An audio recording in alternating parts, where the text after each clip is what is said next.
वो उसमें विकास खत्म हो गया। जीवन परिवर्तन का नाम है, जीवन जड़ नहीं रह सकता। ये कहना कि हमारी प्राचीन सभ्यता है, हजारों साल पुरानी, ऐसा है नहीं। हजारों साल पहले जो कुछ था वो लगातार परिवर्तित होकर हमारे पास पहुंचा।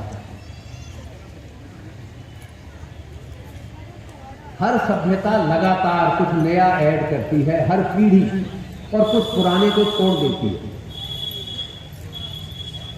मैं एक बहुत कॉमन सी आपको एग्जांपल दे दूं। जब शादी होती है,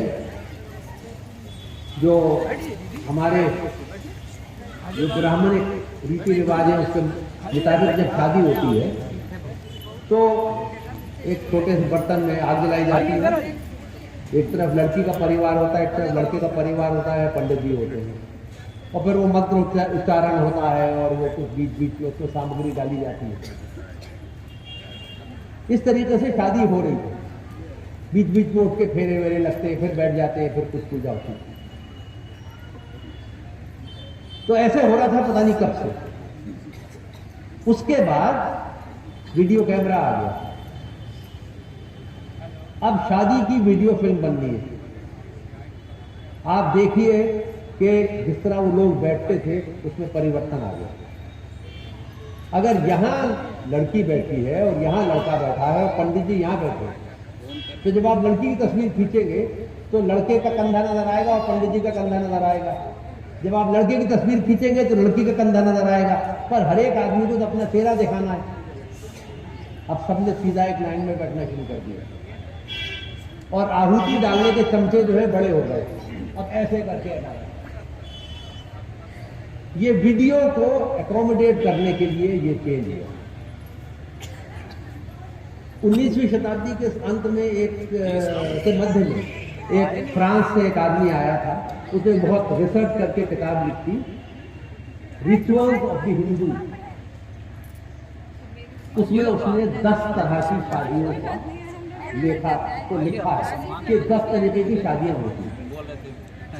उनमें उसने एक शादी का जिक्र किया जिसमें और कुछ नहीं होता, केवल माला एक्सचेंज की जाती है। और उसने कहा इस तरह की शादी या तो स्वयंवर में होती है या गंधर्व विवाह में होती है। तो ये बड़े जो क्षत्रिय राजा थे और जो क्षत्रिय राजकुमारियां थी, उनको यह अधिकार था कि वो अपना वर ढूंढ ले और उसके गले में माला डाल के वो पति पत्नी बन गए।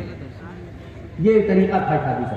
पीछे बच्चों को लेकर गंधर्व तो कलाकार आर्टिस्ट हुआ करते थे, बोहेमियन, वो इन सब चीजों में पढ़ते नहीं थे। तो उनसे कहा गया कि यार समाज तुमको एक्सेप्ट कर लेगा, तुम एक गले में माला डालना, तो फिर समाज तुमको पति पत्नी मान लेगा। उसके अलावा किसी भी शादी में माला एक्सचेंज होती नहीं थी आज से 100 साल पहले। न्यूज़ द पैशन के लिए कला केंद्र भागलपुर से गुहर आलम की रिपोर्ट।